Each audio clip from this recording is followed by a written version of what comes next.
اور پاکستان پر جو قرضوں کا بوجھ تھا وہ بھی عمران خان نے فیس کیا، کیونکہ ایک تھالی میں رکھا ہوا پاکستان اس کو نہیں دیا گیا تھا۔ تھالی میں رکھا ہوا پاکستان نہیں بلکہ مسائل ہی مسائل تھے۔ تو عمران خان کی حکومت جیسے ہی آئی انہوں نے اس معاملے کو ٹیک اپ کیا اور ایک نئی کمپنی گولڈ بیرک سے معاہدہ کیا۔ اس معاہدے کی روح سے گولڈ بیرک نے اس جرمانے پر انٹرفیگاسٹا کمپنی سے معاہدہ کر کے جرمانہ خود سے ادا کرنے کا فیصلہ کیا اور پاکستان سے ریکوڈیک کا نیا معاہدہ کیا۔ لیکن اس بار پاکستان نے کہا کہ نہیں، اسی میں ہمارا حصہ 25 نہیں بلکہ 50% ہوگا، جس پر گولڈ بیرک کمپنی کے ساتھ کمپنی میٹنگز ہوئیں اور انہیں 50% پر منا لیا گیا۔ لیکن گولڈ بیرک کمپنی نے اب کی بار پہلی شرط یہ رکھی کہ اس معاہدے کی منظوری آپ پہلے اپنی عدالت سے لیں، کیونکہ آپ کے ملک کا مسئلہ یہ ہے کہ آپ کی عدالتیں بین الاقوامی معاہدوں کو بھی کالعدم قرار دے دیتی ہیں اور نتیجتاً یہاں کوئی کام کرنے کو تیار نہیں ہوتا۔ دیکھ رہے ہیں نا آپ، اور پاکستان کی جو انصاف کا نظام ہے وہ پوری دنیا کے 130ویں نمبر پر ہے۔ تو آپ خود اندازہ کر سکتے ہیں کہ پاکستان میں کس قسم کے جو ہے نا مسائل ہیں۔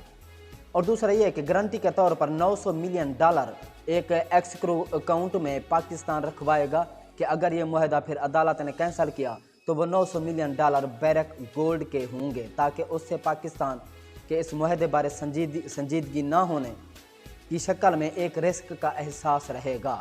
عمران خان نے یہ ریفرنس صدر کو بھیجا اور صدر نے یہ ریفرنس سپریم کورٹ کو بھیجا۔ یہ پہلا ریفرنس تھا جسے پارلیمنٹ میں منظور کرنے کی بجائے سپریم کورٹ کو بھیجا گیا، کیونکہ ڈر یہی تھا کہ پارلیمنٹ اگر اس کو پاس کر بھی دے تو بل کو تو اس عدالت میں چیلنج کر دیا جاتا ہے۔ اس لیے بیرک گولڈ نے کہا کہ پہلے عدالت سے فیصلہ لیں اور 15 دسمبر سے پہلے اس کی منظوری ہو۔ چند دن پہلے 8 دسمبر کو عدالت نے اس پر تاریخی فیصلہ دیا اور اس معاہدے کو قانون کے مطابق درست قرار دیا۔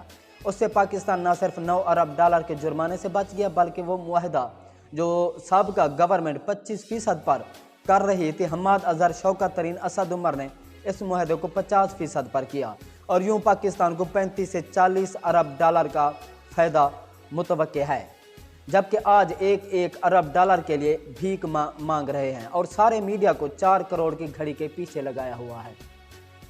تو آپ اس سے اندازہ کر لیں۔ $16 ارب شہباز شریف، حمزہ شہباز، ان دونوں نے جو ہے نا ہضم کیے ہیں۔ رمضان شوگر مل کے ایک ملازم کی جیب میں یعنی اکاؤنٹ میں جب 16 ارب روپے جاتے ہیں تو وہ اس کو پتہ ہی نہیں ہوتا کہ یہ کس کے ہیں۔ اس کے اکاؤنٹ میں ڈال کر ایک نامعلوم شخص، نامعلوم کیا، یہی لوگ جو یہ اب مافیاز پاکستان پر مسلط ہوئے ہیں، اس کے اکاؤنٹ میں سے نکال لیتے ہیں۔ جب عمران خان حکومت میں تحقیقات ہوتی ہیں اور ان پر فرد جرم عائد ہونے لگتی ہے تو اچانک سے regime change operation, no confidence motion لائی جاتی ہے اور ان کو ہم پر مسلط کر کے وہ کیسز ختم، پاکستان ہضم، پاکستان کی ترقی، معیشت ہضم، سب کچھ ہضم، 16 ارب روپے ہضم، پاکستان کو ڈی سیٹ کر کے ذاتی مفاد کے لیے پاکستان کو ڈیفالٹ کے دہانے پر لا کھڑا کر دیا گیا۔ بے شک اس ملک کو عمران خان جیسے دیانتدار لیڈر کی ضرورت ہے۔ دیکھیں، چھوٹی موٹی نااہلی، چھوٹی موٹی غلطیاں یہ ہر انسان سے ہوتی رہتی ہیں، لیکن دیکھنا یہ ہوتا ہے کہ پاکستان کے مفاد میں کون لوگ کام کر رہے ہیں، یا کون سا ادارہ یا کون سا لیڈر کام کر رہا ہے، کس نے کرپشن کی اور کس سے غلطی ہوئی۔ غلطی اور جان بوجھ کر کرپشن کرنا، لوٹ مار، منی لانڈرنگ، ملکی مفاد کے خلاف کام کرنا، فیصلے بھی غلط ہو جاتے ہیں۔ بعض اوقات لیڈران جو ہیں اس امید پر فیصلے کرتے ہیں کہ یہ ہمارے ملک اور قوم کے فائدے میں ہوگا، لیکن بعد میں پتہ چلتا ہے کہ وہ فیصلہ پاکستان کے مفاد میں نہیں ہے، لیکن اس پر پھر وہ لیڈر جو محب وطن لیڈر ہوتے ہیں اس پر شرمندہ ہوتے ہیں۔ لیکن یہ ہمارے لیڈران جو ہم پر مسلط کیے گئے ہیں یہ شرمندہ نہیں ہوتے۔ اب پاکستان کی جو معیشت ہے وہ ڈیفالٹ ہونے کا خطرہ 92% ہو گیا ہے، لیکن ان کو شرمندگی نہیں ہے۔ الٹا موجودہ حکومت جو ہے، امپورٹڈ حکومت، اس کا دورانیہ جو ہے وہ لمبا کھینچنے کی کوشش کی جا رہی ہے تاکہ پاکستان کا مکمل طور پر بٹھا بیٹھ جائے اور اینڈ میں اعلان یہ کریں کہ پاکستان میں جو پولیٹیکل انسٹیبلٹی کی وجہ سے جو عمران خان لے کر آئے ہیں پاکستان ڈیفالٹ کر گیا ہے۔ اب یہ ہوگا میرے اندازے کے مطابق کہ جب کیونکہ عمران خان نے اب اعلان کر دیا ہے کہ 17 یا 18 دسمبر کو وہ اعلان کر دیں گے کہ جو پنجاب اور KP کے اسمبلیز ہیں ان کو ڈیزولو کب کرنا ہے۔ یہ تو طے ہے کہ 30 دسمبر سے پہلے اسمبلیاں ڈیزولو ہوں گی، لیکن اب یہ انتظار کریں کہ عمران خان اعلان کرے اور ہم ساتھ ہی جو ہے نا اناؤنس کر دیں کہ پاکستان عمران خان کے سیاسی انتشار کی وجہ سے ڈیفالٹ کر گیا ہے اور اپنا جو ہے کوئی فیس سیونگ کا راستہ ڈھونڈ رہے ہیں۔ دیکھیں، اللہ حق ہے۔ آج یہ ثابت ہو گیا کہ عمران خان نہ صرف اس ملک کو آگے لے کے جا سکتا ہے بلکہ اس ملک کی معاشی خود مختاری بھی دلا سکتا ہے، اس ہجوم کو ایک قوم بنا سکتا ہے اور ایک خود مختار قوم بنا کر دنیا میں ہمیں عزت سے جینا بھی سکھا سکتا ہے۔ عمران خان کی ایک سب سے بڑی بہترین جو پالیسی رہی ہے، عمران خان نے کہا کہ ہم جو فارن پالیسی ہے اس کو ہم ملک کی مفاد میں طے کریں گے، وہ بنائیں گے۔ پاکستان ہر ملک سے دوستی کرنے کو تیار ہے، ہر قوم سے، لیکن ہم اپنے ملک کے فیصلے ہم خود کریں گے، کسی اور کو مسلط نہیں ہونے دیں گے۔ برابری کی سطح پر جو ہے ہم تعلق قائم کریں گے۔ اور 22 سال کے اس عرصہ میں جو اس کی سیاسی پولیٹیکل جو ہے نا ایک رہی ہے، پولیٹیکل کیریئر رہا ہے، اس میں عمران خان نے 2-3 باتیں کہی ہیں۔ ایک تو کرپشن کے وہ خلاف ہیں شروع سے 22 سال پہلے، اور اسلاموفوبیا پر جب وہ سیاست میں نہیں تھے تب بھی بات کرتے تھے، جب سیاست میں قدم رکھا تب بھی بات کرتے تھے، اور اپنی ہر سپیچ میں اسلام کا ذکر کرتے ہیں۔ اور ان کی جو پہلی UNO کی سپیچ ہے اس میں آپ سب نے دیکھا اور بعض علماء نے تعریف کی ہے سوائے مولانا فضل الرحمان کے۔ ایک اور دوسرا پوائنٹ تھا اعظم سواتی والا۔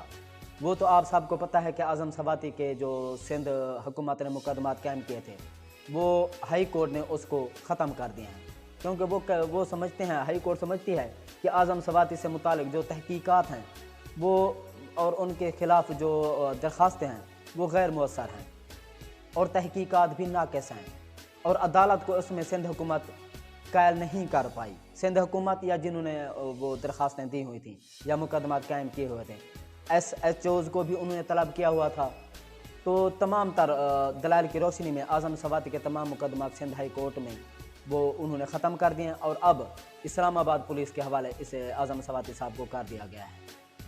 ایک اور پوائنٹ جو میں آپ سے شیئر کرنا چاہتا ہوں کہ IMF کی ڈیمانڈ، IMF کی مزید ڈیمانڈز آ گئی ہیں ڈالر کے ریٹ سے متعلق، وہ میں آپ تک شیئر کر دیتا ہوں۔ پاکستان میں IMF کی نمائندہ اسٹیپ ریز نے کہا ہے کہ پاکستان کو ڈالر کے ایکسچینج ریٹ کی پالیسی پر نظر ثانی کرنا ہوگی۔ ایک انٹرویو میں جس دوران پاکستان سے معاشی آؤٹ لک کے لیے از سر نو جائزے پر تبادلہ خیال ہوا ہے، سیلاب کے بعد پاکستان کی معاشی آؤٹ لک کا از سر نو جائزہ لے رہے ہیں۔ انہوں نے کہا کہ پاکستان کو مختلف معاشی اعداد و شمار کا از سر نو تعین کرنا ہوگا، مالیاتی نظم و ضبط اور خسارہ کنٹرول کرنے کے لیے اہداف کا از سر نو جائزہ لینا ہوگا۔ پاکستان کو ڈالر کے ایکسچینج ریٹ کی پالیسی پر نظر ثانی کرنا ہوگی۔ اسٹر پریز نے کہا کہ پاکستان کو 7ویں اور 8ویں جائزے کے لیے مختلف اہداف کو مکمل کرنا ہے۔ جو مفتاح اسماعیل سے معاہدے کیے گئے تھے، ایگریمنٹ ہوا تھا، اس پر پاکستان نے ابھی مکمل طور پر عمل درآمد نہیں کیا، جس میں تقریباً 8 ارب روپے کے مزید ٹیکسز لگانے تھے۔ توانائی کی اصلاحات پر 7ویں اور 8ویں جائز کے تحت طے شدہ اہداف پر عمل درآمد کرنا ہوگا۔ توانائی بچانے کے حوالے سے یہ ہے نیوز کہ پاکستان حکومت نے رات 10 بجے تک تمام مارکیٹ بند کرنے کا جو ہے نا پلان بنا لیا ہے اتوار کے علاوہ۔ اس سے توانائی بچائی جا سکتی ہے یقیناً، لیکن یہ پاکستان کی معیشت، پاکستان کی مالی بدحالی ختم کرنے کا یہ طریقہ نہیں ہے۔ یہ صرف اس حد تک ہوگا کہ پاکستان کو مزید دلدل میں دھکیلنے سے بچانے کے لیے تھوڑا سلو کیا جائے گا، یعنی اتنا جلدی پاکستان میں جو ہے مالی بدحالی یا توانائی کا جو بحران ہے یا معاشی بدحالی، اس میں مزید تیزی سے جانے میں تھوڑا سلو ہو جائے گا پاکستان، لیکن اس سے نکلے گا نہیں۔ دیگر بھی ممالک ہیں، اس میں بھی توانائی بچانے کے لیے رات کو تقریباً 8 بجے یا مختلف ممالک میں جو ہے نا ٹائمنگ بنی ہوئی ہے، 9 بجے 10 بجے مارکیٹس بند کی جاتی ہیں۔ یہ فیصلہ غلط نہیں ہے، لیکن معاشی بحران سے نکلنے کے لیے یہ اسٹریٹجی نہیں ہے، یہ صرف ایک طریقہ ہے کہ تھوڑا کنٹرول کیا جا سکے گا۔ ICC ٹیسٹ رینکنگ میں بابر اعظم کے لیے ایک خوشخبری ہے، وہ بھی میں آپ کو سنا دیتا ہوں کہ مختلف کھلاڑیوں کی جو رینکنگ جاری کی گیا ہے وہ میں آپ تک شیئر کرنے لگا ہوں۔ دنیا کے نمبر 1 ٹیسٹ بلے باز مانس لیبوشکن نے کیریئر میں بہترین ریٹنگ پوائنٹس حاصل کرنے کا ویرات کوہلی کا ریکارڈ برابر کر دیا ہے۔ دائیں ہاتھ کے بلے باز نے 2 میچوں کی سیریز میں مجموعی طور پر 502 رنز بنائے۔